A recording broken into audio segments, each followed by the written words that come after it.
Hello dear student, welcome to your channel SVTT Electrical Hub and myself Dr. Rahul Kumar. So dear student, आज जो हम लोग पढ़ने वाले हैं ट्रांसफार्मर का एफिशिएंसी के बारे में। लास्ट क्लासेस में वोल्टेज रेगुलेशंस का कॉन्सेप्ट मैंने आप लोग को बताया हूँ। लास्ट वीडियो को जरूर देखिए। और अभी जो पढ़ने वाले हैं वो है ट्रांसफार्मर का एफिशिएंसी के बारे में और मैक्सिमम वो कंडीशन फॉर मैक्सिमम एफिशिएंसी। तो लास्ट तक वीडियो को देखिए, समझिए और नोट्स बनाइए। ओके डियर स्टूडेंट, आइए समझते हैं ट्रांसफार्मर एफिशिएंसी। बेसिकली जब भी इफिशिएंसी का बात करते हैं, कोई भी मशीन हो, कुछ भी इफिशिएंसी का जब भी हम लोग बात करते हैं तो आउटपुट हम लोग का मशीन्स हो या जो भी हम लोग बात करते हैं डिवाइस हो, आउटपुट का जब बात करते हैं, आउटपुट हम लोगों ने इनपुट क्या दिया हूँ और आउटपुट। आउटपुट जब भी हम लोग बात करता हूँ आउटपुट्स का, तो हम लोग लॉसेस जरूर, हम लोग जो बात करते हैं मशीन हो या कुछ भी डिवाइसेस हो, तो लॉसेस तो हमेशा होती है। ओके, हम लोग बात करते हैं ट्रांसफार्मर एफिशिएंसी में आउटपुट बाय इनपुट। एफिशिएंसी का मतलब क्या समझते हैं, ध्यान से समझिएगा। एफिशिएंसी जो जनरली हम लोग डिफाइन करते हैं एफिशिएंसी, यहाँ पर हम लोग ईटा सिंबल से इसको हम लोग नोट करते हैं। तो क्या होता है, output divided by input. Okay, basically जो हम लोग जानते हैं कि ट्रांसफार्मर का जब आउटपुट का बात करते हैं, ट्रांसफार्मर में primary winding and secondary winding. Output मतलब हम लोग जो लोड साइड, हम लोग जो लोड साइड मतलब सेकेंडरी का बात करेंगे, तो आउटपुट हम लोग का जो बात होगी, आउटपुट का जो हम लोग का पावर होगा वो क्या होगा। तो देख सकते हैं ध्यान से, जो हम लोग का सेकेंडरी का बात करते हैं V2 I2 ये cos phi2 and input. Input का मतलब क्या समझते हैं, इनपुट एक्चुअली है क्या। इनपुट क्या है, आउटपुट और प्लस लॉसेस। इनपुट जो हम लोग दिए हैं मशीन पे, तो इनपुट इज इक्वल टू क्या हो रहा है, आउटपुट और plus losses. What are the different types of losses in a transformer. तो ट्रांसफार्मर का लॉसेस बेसिकली जो हम लोग का मेजर बात करते हैं वो क्या होती है, copper loss and iron loss. ऐसे स्ट्रे लॉस और डाइलेक्ट्रिक लॉस वो भी होती है, लेकिन नेग्लिजिबल है, इसीलिए हम लोग इफिशिएंसी में कंसिडर नहीं करेंगे। We only consider here copper loss and iron loss. Okay, input is equal to output plus losses into input is equal to what, output plus losses। तो output is V2 I2 cos phi2 और plus what, copper loss. Copper loss means यहाँ पर हम लोग क्या बात करेंगे, हम लोग सेकेंडरी का बात कर रहे हैं, और जो हम लोग का नेट इक्विवेलेंट जो बात करेंगे जो रेजिस्टेंस है, plus iron loss P I हम लोग आयरन लॉस के लिए हम लोग यहाँ पर नोट करेंगे। इफिशिएंसी की यदि बात करते हैं तो क्या हो गया, आउटपुट बाय इनपुट, और input is output plus losses here copper loss and iron loss, copper loss and iron loss. ये हम लोग बात करते हैं सिंपल, ये क्या है, मान लेते हैं कि आपका पर यूनिट में सिस्टम में क्या है, इसमें पर यूनिट में। तो efficiency V2 I2 cos phi2 plus V2 I2 cos phi2 plus I square RE2 plus PI।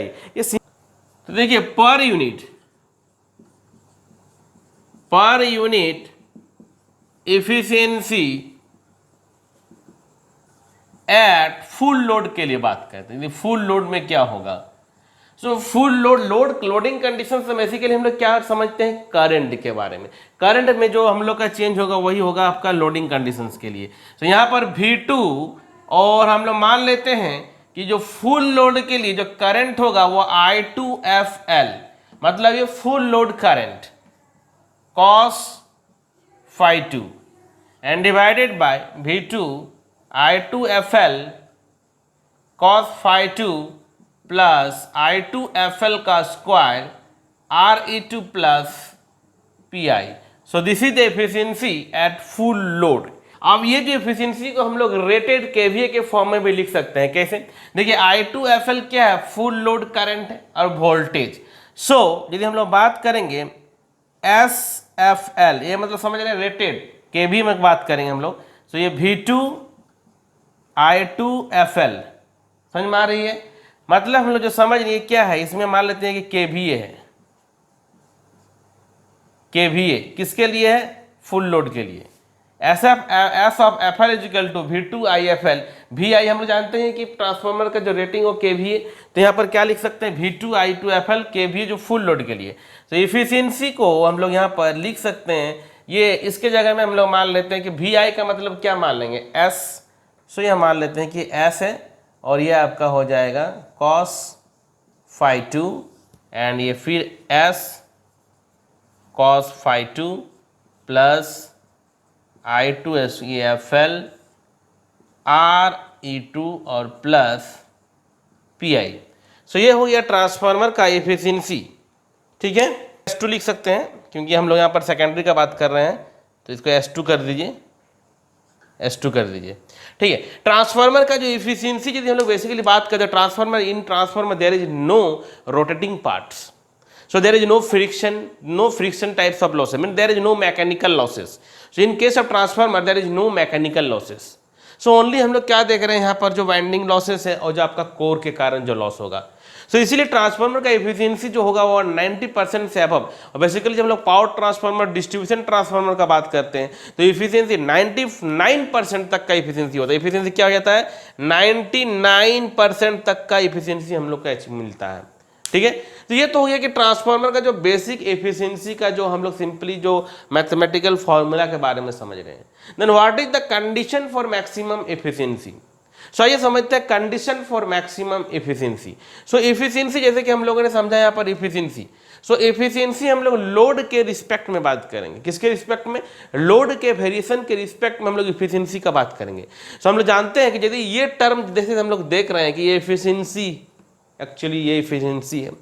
सो ये इस टर्म में यदि हम लोग को फाइंड आउट करना है कि मैक्सिमम एफिशिएंसी का केस, तो ये डिनोमिनेटर टर्म्स, ये जो डिनोमिनेटर टर्म्स है, ये टर्म्स यदि हम लोगों का मिनिमम हो जाता है, this terms will be minimum, denominator of this terms will be minimum, then we get the maximum efficiency. तो सिंपली डिफरेंशिएशन का कॉन्सेप्ट यहाँ पर हम लोग डिफरेंशिएशन से सिंपली हम लोग यहाँ पर डिराइव कर देंगे रिलेशंस को और फाइंड आउट करते हैं। So okay, so condition for maximum efficiency, condition for maximum efficiency. So देखिए ये जो एक्सप्रेशन है, मान लेते हैं कि एक्सप्रेशन नंबर 1 है। So what is the condition, so actually efficiency varies with the load, load के साथ में आपका एफिशिएंसी क्या हो रहा है, वेरीज होगा। सो यहां पर हम लोग इस एक्सप्रेशन 1 को लिख सकते हैं फ्रॉम वन सिंपली जो एफिशिएंसी है इसको हम लोग ऐसे लिख सकते हैं V2 cos phi 2, I2 से हम लोग इसको डिवाइड कर दे रहे हैं। ठीक है, ये जो I2 है हम लोग I2 से ऊपर नीचे को डिवाइड कर रहे हैं। सो V2 cos phi 2 और plus I2 RE2 PI by I2. So this expression shows that, suppose this is the expression number 2. So this expression show that the efficiency varies with the load. मतलब क्या बोल सकते हैं इसमें हम लोग, the efficiency varies with the load के साथ में जो है क्या हो रहा है, एफिशिएंसी वेरी हो रही है।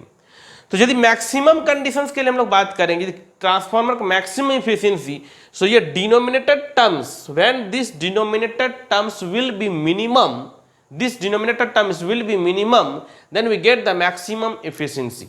मींस ये हम लोग का डिनोमिनेटर का टर्म्स हो गया क्या, V2 cos phi 2 plus I2 RE2 plus PI by I2. So when will be maximum efficiency? This will be minimum. Means dr by di2 is equal to 0 हम लोग को प्रूफ करना होगा। ठीक है, सो यहाँ पर हम लोग इसमें सिंपली I2 के रिस्पेक्ट में इसको डिफ्रेंशिएशन कर देंगे, just differentiate with respect to I2। तो सिंपली हम लोग जब इसको डिफ्रेंशिएट कर देंगे dr by di2 is equal to, देखिए सिंपल डिफ्रेंशिएशन करना है। So V2 and cos phi 2 both are constant values, ये क्या है, कांस्टेंट है। So simply d by di2 V2 cos phi 2 plus I2 RE2 plus PI by I2. So this is the constant, so 0 here I2, so only RE2 and plus here PI by I2. So I2 means here minus PI by I2 का square.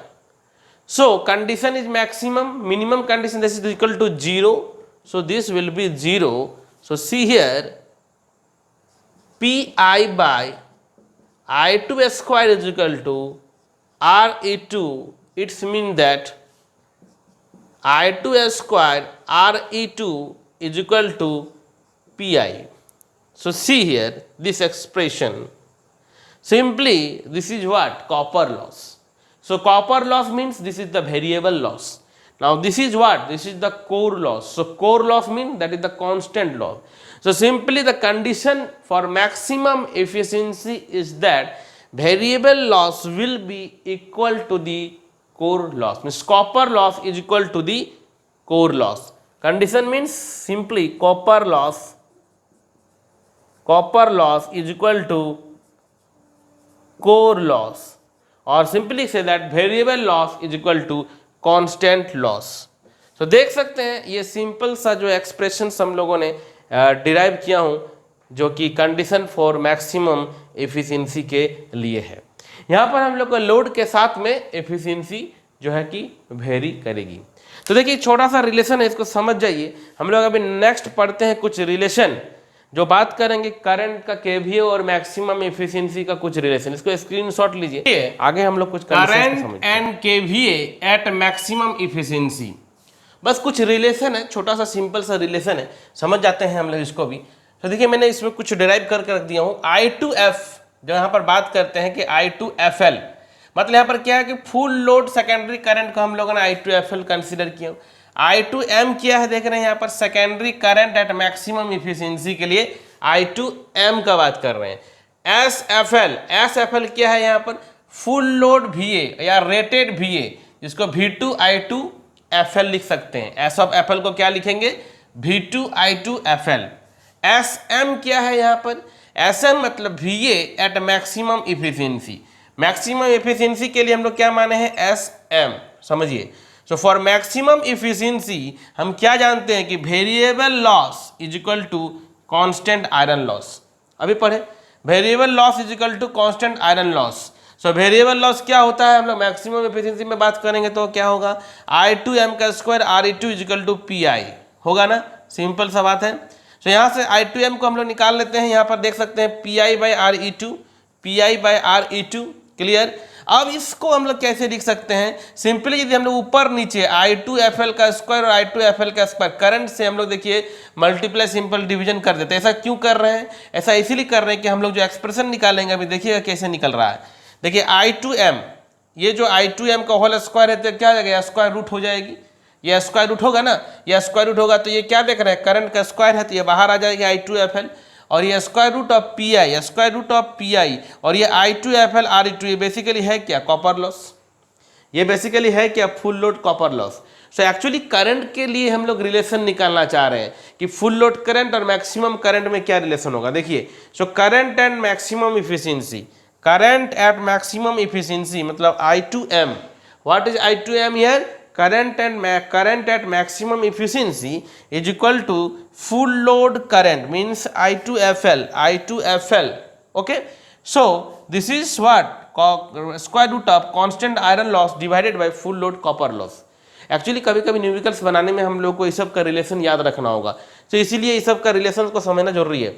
अब देखिए यदि इस expressions में हम लोग यदि अभी V2 से मल्टीप्लाई कर देते हैं, कैसे, देखिए यदि हम लोग क्या करते हैं कि V2 से मल्टीप्लाई करते हैं, V2I2M इज इक्वल टू, यहाँ भी V2 से मल्टीप्लाई कीजिए, सो V2I2FL, और ये हम लोग समझ ही रहे हैं कि Pi है और इसको कॉपर लॉस है मान लेते हैं PCU, कॉपर लॉस. ठीक है, तो यहाँ पर V2 मतलब क्या हो गया, V2I2M मतलब हम लोग क्या समझ रहे हैं, ये हम लोग का मैक्सिमम केवीए का बात करेंगे, maximum KVA SM, VA at maximum efficiency, तो ये क्या हो जाएगा आपका SM इज इक्वल टू, और ये क्या है V2I2FL. देखिए मैं यहाँ पर लिखा हूँ V2I2FL, ये क्या है, full load VA, so S of FL, और ये आपका फिर से Pi बाई PCU. सो हम लोगों ने VA के फॉर्म में मैक्सिमम इफिशिएंसी देख सकते हैं, देख सकते हैं ध्यान से, ये जो हम लोगों ने KVA के फॉर्म में भी मैक्सिमम इफिशिएंसी का रिलेशन को आसानी से निकाल चुका हूँ. ठीक है, सो ये सब रिलेशन इंपॉर्टेंट है। एक्चुअली मैं बार बार बता रहा हूँ कि न्यूमेरिकल्स प्रॉब्लम हम लोग जब बनाएंगे तो ये सब रिलेशंस को हम लोग को समझना होगा। तो बेसिक रिलेशन है एफिशिएंसी का, कुछ बेसिक जानकारी चाहिए, variable loss, constant loss, simple सा देख रहे हैं, कुछ सिंपल सा नोटेशन है तो आप नोटेशन को अपने अकॉर्डिंग इसको समझ सकते हैं। M maximum efficiency, S F L full load, F L full load here. So देख सकते हैं V2 I2M is equal to V2, तो सिंपल यहाँ से SM is equal to S of FL PI of PCU, constant loss divided by copper loss. Screenshot लीजिए इसको। सो क्या आशा करते हैं कि आप लोग को एफिशिएंसी के बारे में समझ में आया होगा, कुछ रिलेशन, कुछ सिंपल सा डेरिवेशन। सो क्या हम लोग नेक्स्ट क्लास में मिलते हैं जिसमें हम लोग कुछ न्यूमेरिकल्स प्रॉब्लम्स को करेंगे। So okay bye all of you, take care.